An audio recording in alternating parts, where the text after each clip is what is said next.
Multitasking को और अच्छे से समझते हैं कि मल्टीटास्किंग है क्या। तो कंप्यूटर में एक निश्चित समय अवधि यानी फिक्स टाइम ड्यूरेशन में कई कार्यों टास्क को एक साथ निष्पादित एग्जीक्यूट करते हुए पूरा करने की अवधारणा या कंसेप्ट को क्या कहते हैं? मल्टीटास्किंग कहते हैं। मल्टीटास्किंग मल्टी प्रोग्रामिंग कॉन्सेप्ट पर कार्य करता है, परंतु उसमें टाइम शेयरिंग की भी उपस्थित रहता है। मल्टीटास्किंग में अगर हम मल्टीटास्किंग की बात करें तो प्रत्येक प्रक्रिया प्रोसेस को एक निश्चित समय अवधि फिक्स ड्यूरेशन के लिए क्रियान्वित किया जाता है। उसके पश्चात सीपीयू मुख्य स्मृति मेन मेमोरी में उपस्थित दूसरी प्रक्रिया प्रोसेस को निष्पादित मतलब एग्जीक्यूट करता है। इस प्रचालन तंत्र यानी ऑपरेटिंग सिस्टम को टाइम शेयरिंग कहते हैं। तो टाइम शेयरिंग किसे कहते हैं? जिसमें हम टाइम को शेयर करें, एक ही समय में शेयर करें, that is the time sharing operating system. ठीक है, उदाहरण हमें उदाहरण समझते हैं, जैसे कि कैसे इसको समझते हैं। यदि आप कंप्यूटर पर गाना सुनते हुए कंप्यूटर गाना भी सुन रहे हो और वर्ड, ठीक है, और वर्ड में दस्तावेज बना रहे हो, यानी वर्ड में दस्तावेज ही बना रहे हो, साथ ही बैकग्राउंड में चल रहे इंटरनेट द्वारा सॉफ्टवेयर डाउनलोड कर रहे हो, यानी गाना भी सुन रहे हो, वर्ड में काम भी कर रहे हो और बैकग्राउंड में इंटरनेट भी चल रहा है, डाउनलोडिंग चल रहा है। इसका मतलब क्या हुआ? ये कंप्यूटर से आप एक साथ कई काम कर रहे हो, तो आपके लिए मल्टीटास्किंग का कार्य कर रहा है। आपके लिए क्या कर रहा है? मल्टीटास्किंग काम कर रहा है। क्यों? क्योंकि भाई आप कई काम एक साथ कर रहे हो। अब आगे आते हैं कि मल्टीटास्किंग ऑपरेटिंग सिस्टम की विशेषताएं क्या है।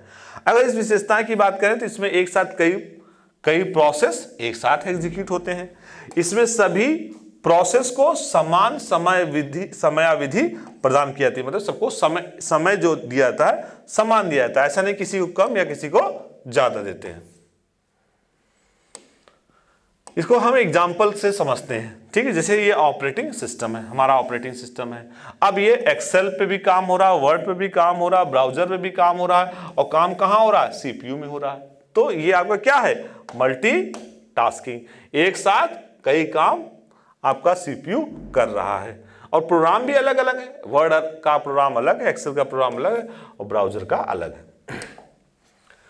तकनीकी रूप से मल्टीटास्किंग मल्टी प्रोग्रामिंग के समान ही है। अगर हम ऐसे देखें तो मल्टीटास्किंग मतलब कई काम, मल्टी प्रोग्रामिंग मतलब कई प्रोग्राम, समान ही है। मेमोरी में रखे एक से अधिक प्रोसेस का नियंत्रण मल्टीटास्किंग है, मतलब एक से अधिक प्रोसेस का नियंत्रण मल्टीटास्किंग है। और मल्टीटास्किंग में उपयोगकर्ता यूजर को ऐसा प्रतीत होता है जैसे सभी प्रोग्राम एक साथ चल रहे हैं। आपको लगेगा कि सारे प्रोग्राम क्या हो रहे हैं? एक साथ चल रहे हैं। मल्टीटास्किंग सिस्टम में प्रत्येक प्रोग्राम को सीपीयू, कहां पर? सीपीयू यानी सेंट्रल प्रोसेसिंग यूनिट द्वारा एग्जीक्यूट करने के लिए अलग अलग मेमोरी और संसाधन रिसोर्स में उपलब्ध कराया जाता है। मल्टीटास्किंग यानी ऑपरेटिंग सिस्टम में एक साथ एक समय में दो या दो से अधिक कार्यों का निष्पादित यानी एग्जीक्यूट करने के लिए प्रचालन तंत्र यानी ऑपरेटिंग सिस्टम क्या करता है? समय का निर्धारण, ठीक है, और समय निर्धारण टाइम शेड्यूलिंग का प्रयोग करता है, मतलब कब किसको क्या समय देना है। अगर हम वर्तमान में बात करें, वर्तमान में प्रचलित सभी जितने भी ऑपरेटिंग सिस्टम है सब लगभग सब मल्टीटास्किंग का सपोर्ट करते हैं। जैसे विंडो है ये भी सपोर्ट करता है, मैसेंटोस है ये भी करता है, लाइनेक्स, उबंटू, ठीक है। तो जितने भी इस समय वर्तमान समय जितने सभी करते हैं।